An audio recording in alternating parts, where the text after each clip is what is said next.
¿Puedes introducir tú misma cuál es tu nombre, dónde naciste en Marruecos? Okay. Mi nombre es Lea Benzaquén. Yo nací en Tetuán, una ciudad del norte de Marruecos que está muy próxima a la frontera con Ceuta, que es la ciudad más cercana, la ciudad española más cercana. Bueno, nací allí y estuve hasta el año 1982. 82. Estudié allá, me casé allá y mi hija nació allá. Ah, sí. Sí, prácticamente una de las generaciones o sea, de las últimas generaciones en nacer en Tetuán. Sí. Yo sé que en la parte de Casablanca y eso sí hay, sí sigue, ¿no? Pero lo que era en Tetuán pues ya era prácticamente una de las últimas generaciones. Sí. Bueno, como te digo, o sea, nací allá, me casé y eso, mi experiencia en el transcurso de la infancia y de mis estudios, pues tuve muchísimo contacto con toda la parte musulmana, con toda la parte árabe de allá, y siempre se manejó un ambiente de muchísimo respeto y cordialidad entre todas las religiones que hacíamos vida allá. De las tres principales religiones había una representación muy importante, la católica, la árabe y la interreligiosa. Interreligiosa, sí. Y compartíamos pues muchos momentos de la vida diaria, los compartíamos entre todos. La verdad que nunca, mis recuerdos son muy gratos, guardo un recuerdo muy bonito de mi infancia, porque, bueno, lo que decimos, con los que nacimos en Tetuán, llevamos a Tetuán dentro hasta vayamos donde vayamos. Hoy por hoy vivo en Venezuela, aunque paso mucho tiempo aquí en España, porque aquí pues tengo prácticamente a toda mi familia, la tengo acá. En Venezuela, me fui a Venezuela en el año 1989.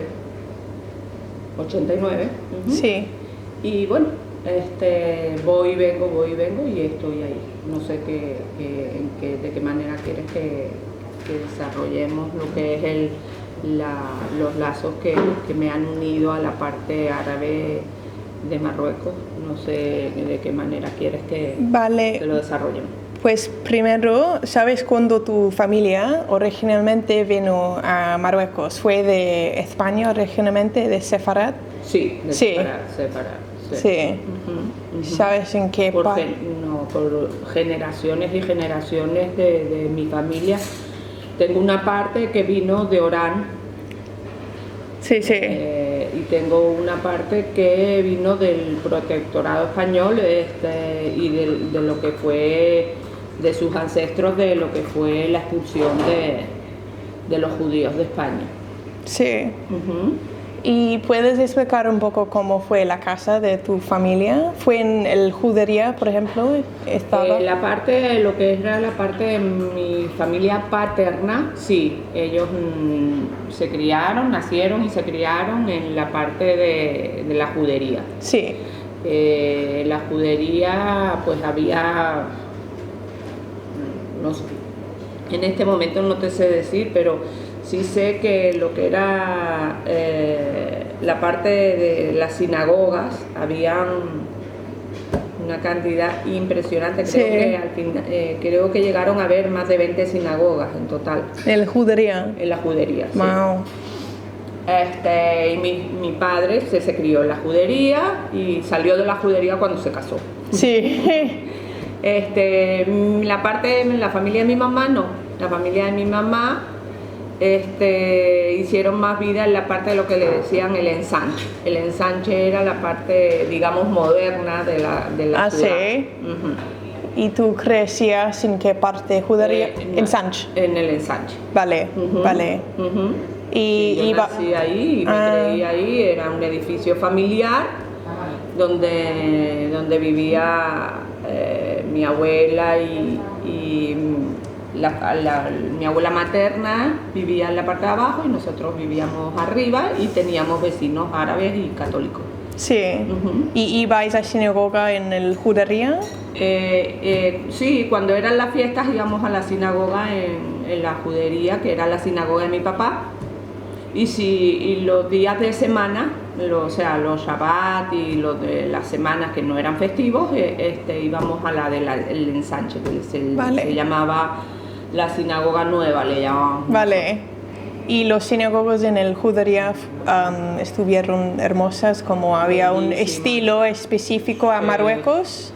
Sí, bueno, conservaban gran parte o sea, con motivos arábicos y eso, pero también traían mucho de lo que era la parte de Sefarad, de lo que era la antigua, cuando salieron de España. Sí, sí, como Moresh, de Mudéjar. Mudéjar, sí, estilo Mudéjar, sí. Muy bien. ¿Y sabes si ya existen? Sí, la de mi papá existe, de hecho está conservada bajo patrimonio cultural. Sí. Y creo que los encargados de declararla patrimonio fue el gobierno de España. Sí. Se llama la sinagoga de Bengualí. Sí. Rabbi Isaac Bengualí. Vale. ¿Y tus padres tenían amigos o amigas musulmanas? Sí, claro, cómo no. Sí. ¿Y tú también? Sí, totalmente. De hecho, yo todavía me comunico con algunas de ellas. Y en las ocasiones en las que he tenido la oportunidad de volver a Marruecos, he tratado de contactar a antiguas amigas o compañeras de colegio. Sí. En algunos casos he tenido éxito, en otros no, porque ya no las he encontrado, pero... Sí. ¿Y puedo preguntar cuál edad tenías cuando saliste de Marruecos? Sí, como no. Bueno, como te digo, lo que pasa es que yo me casé muy joven y tuve a mi hija muy joven también. Yo cuando salí de Marruecos tenía 19 años. 19. 18, 19. Vale. Y si tuvieras que recordar un plato o tipo de comida de tu juventud, ¿qué sería? De mi juventud. O sea, pero tiene que ser un plato típico de allá, ¿no? Dices tú. Sí, bueno, pues... A mí me gustaba mucho la harira. Sí. El cuscús. Muchos platos. Sí, un montón. Sí, el tagine de pescado, el tagine de carne. ¿Comes este tipo de comida aquí, en España? Sí. Yo me lo he... forma parte de mi menú familiar. Sí. Muy bien. ¿Y cuáles idiomas hablaste en Marruecos? Árabe y castellano. Vale. ¿Tu familia o conociste gente quien hablaron jaquetea o ladino? Sí. ¿Sí? Bueno, en casa hablábamos jaquetía y lo seguimos hablando todavía. ¿Sí? Sí. ¿Y tus hijos o hijas hablan en jaquetía? Sí. Muy bien. Son términos, no es que tienen una conversación toda en jaquetía. Pero utilizas términos que sí, mis sobrinos, o sea, nos lo hemos traído y... Sí. Por eso forma parte del ADN nuestro. ¿Puedes explicar un poco qué forma jaquetía? ¿Es una mezcla de algunos idiomas? Pues yo creo que básicamente es ladino con de repente con alguna inclinación árabe, ¿no? Sí.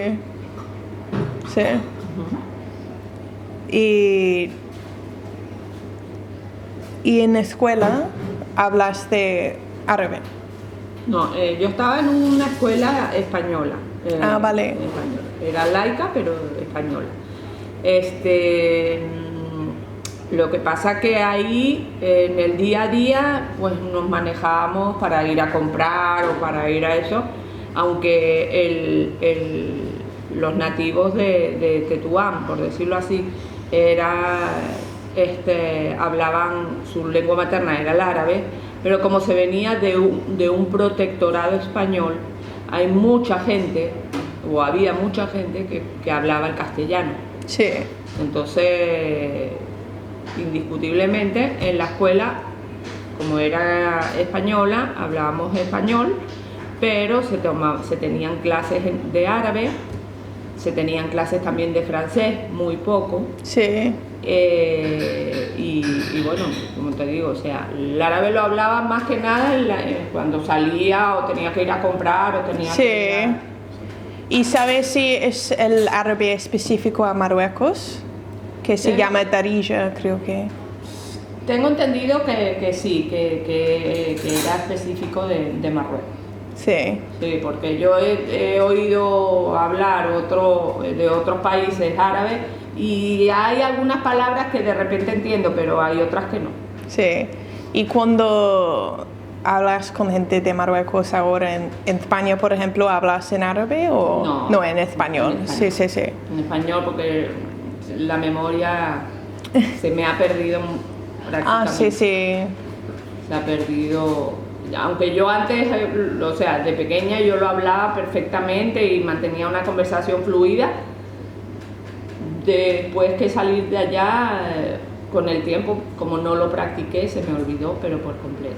Sí, lamentablemente, porque me da mucha lástima haberlo perdido. Sí. ¿Y puedo preguntar si cuando crecías te sentías marroquí? Sí. Bueno, de hecho todavía me siento marroquí. Sí. ¿Y experimentaste antisemitismo cuando crecías en Marruecos o no? ¿No tienes memorias de...? No. Sí. Que en algún momento hayas tenido, pero eso no significa... Sí. O sea, yo no sentí un sentimiento arraigado en la población de antisemitismo. No, para nada. Sí. ¿Y puedo preguntar cuáles fueron los trabajos de tus padres? Sí. Bueno, mi mamá ya trabajaba en ventas, ella trabajaba en una tienda de tela. Después era cocinera y después era ama de casa.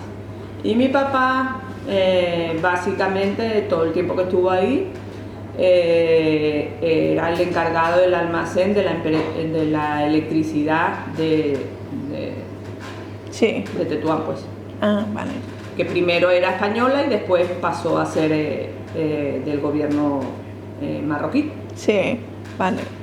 ¿Y tus padres tenían un boda judío, supongo? ¿Sefardí? Sí. Yo también, yo me casé ahí y también tuve la boda sefardí. ¿Puedes explicarlo un poco? ¿Sabes por qué sefardí o qué tipo de música fue? ¿Fue como música sefardí o andalusí? No, música sefardí de jaquetía, el ladino. Ah, muy bien. Y bueno, me casé dentro de la costumbre sefardí, que es una costumbre sefardí, pero más que nada árabe, que está el día de la noche de paños, que le llamamos nosotros. La noche de paños, te vistes con el traje típico de cómo se casaban antiguamente en la época antigua. Sí. Yo también lo hice, me vestí con ese traje el día anterior y al día siguiente fue el matrimonio religioso. Sí. ¿Y tu familia ibais para peregrinajes? Peregrinaje. Sí, a los tumbos de... sí, a Huazán. Sí. A Huazán, sí. Sí. ¿Con cuál frecuencia? ¿Como cada año? No, cada año no, pero sí se iba. Con frecuencia, como te diría yo. De hecho, mis hermanos fueron hará 2 años fueron. nuevamente, sí. Sí, todavía existe, ¿no? Está, sí, claro, cómo no, y nosotros queremos ir creo que este año, bueno, el año que viene es el 150 aniversario del santo de Rabbi Isaac Ben Walid, que es donde te dije que era la sinagoga de mi papá, y queremos ver si vamos. Sí. Sí. ¿Y puedes explicar un poco sobre los santos judíos? ¿Cómo es algo específico a Marruecos, por ejemplo? ¿O sabes si es una tradición que es practicado a través del mundo judío? No, es a través del mundo judío. Sí. Son muy reconocidos a través de toda la historia. O sea, se dieron grandes sabios en Marruecos.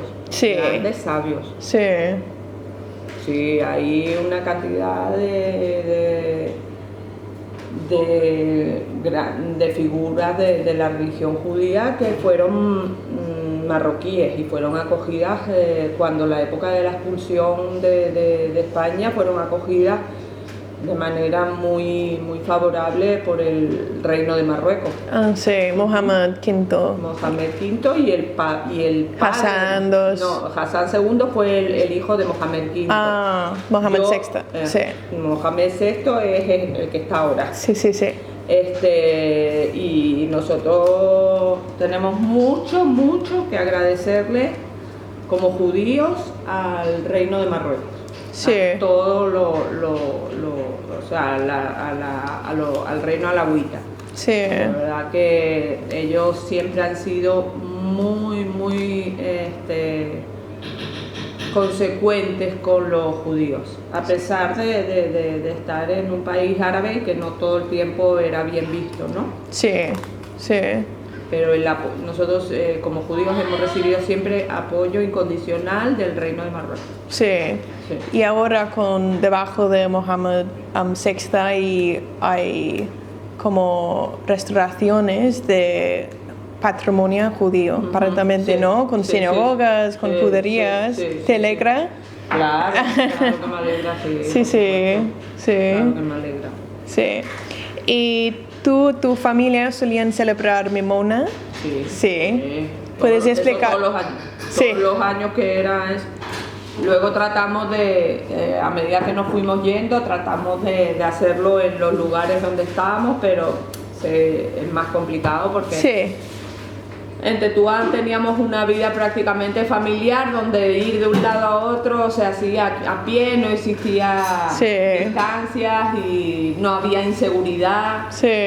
Y bueno, eso se hacía todos los años, pues era cuando terminamos